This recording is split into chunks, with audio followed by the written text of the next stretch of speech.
अस्सलाम वालेकुम, क्या हाल चाल है दोस्तों। मैं हूं आपका दोस्त हबीब आज़ाद। आप देख रहे हैं यूट्यूब चैनल। दोस्तों, गुज़िश्ता 2 दिन से ईरान और अमेरिका की जंग बहुत ज़्यादा शिद्दत इख्तियार कर गई है, जिसके असरात पूरे खित्ते के अंदर बहुत ख़तरनाक हैं। और ईरान ने अमेरिका की तरफ से भी बहुत ज़्यादा हमले किए गए ईरान के ऊपर, जिसकी जवाबी कार्रवाई के अंदर ईरान ने जितने भी एयरबेसेस थे खलीजी ममालिक के अंदर अमेरिका के, उनको चुन चुन कर हिट किया है। तो ऐसे हिट किया है कि फिर उन्होंने उसकी सैटेलाइट तस्वीरें भी अपलोड की और उन्होंने बताया कि हम ये कर सकते हैं, आप किसी गलतफहमी में मत रहिएगा। ईरान को मलिया मेट कर देंगे, मतलब ईरान की फुल तबाही का प्रोग्राम बनाएंगे।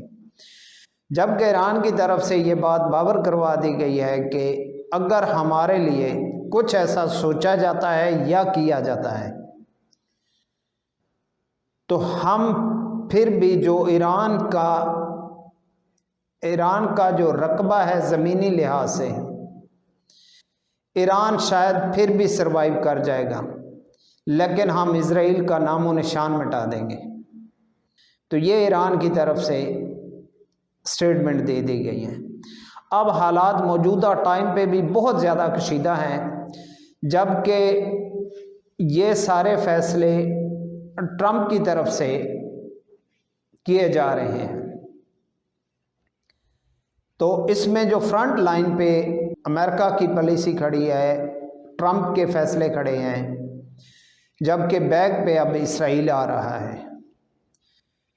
तो ये हालात खित्ते में बहुत ज़्यादा कशीदगी की तरफ चले गए हैं और इस खित्ते के अंदर मुआशी बहरान बहुत ज़्यादा आने का चांस बहुत ज़्यादा हद तक बढ़ गया है, जिसके अंदर ईरान के तकरीबन अड़ोस पड़ोस के जितने भी ममालिक हैं, इंडिया हो गया, पाकिस्तान हो गया, या जितनी भी खलीजी रियासतें हैं, ये सब के अंदर मुआशी बहरान बहुत ज़्यादा तेज़ी से इसका असर होगा और ये हालात कंट्रोल से बाहर भी जा सकते हैं, क्योंकि अमेरिका यहाँ से 12,000 किलोमीटर दूर है। अगर वहाँ तक इस जंग का असर पहुँच रहा है तो जिस खित्ते के अंदर ये जंग हो रही है तो उसकी क्या सूरत हाल होगी, इसका अंदाज़ा आप कर सकते हैं।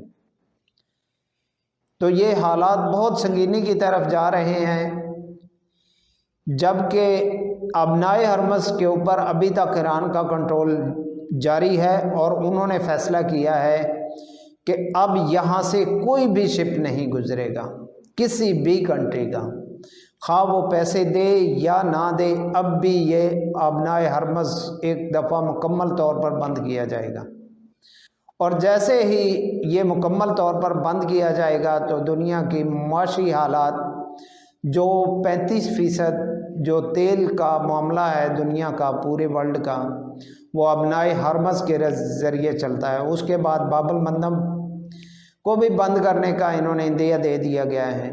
तो ये 2 ही रास्ते हैं, इसके अलावा पूरा यूरोप घुटनों पे आ जाएगा। तो यूरोप के अंदर भी वो तबाही फैलेगी जो ये तसव्वुर नहीं कर सकते। तो ये पूरी दुनिया इस बहरान का फिर खमियाजा भुगतेगी। अभी तक तो फ़िलहाल हालात ये हैं कि सब ईरान को समझाने के लिए तैयार खड़े हैं, जबकि जो असल में ये सारा गेम जिन्होंने रचाया है उनके आगे कोई बोलने की ज़रूरत नहीं करता सिवाय 1-2 ममालिक के।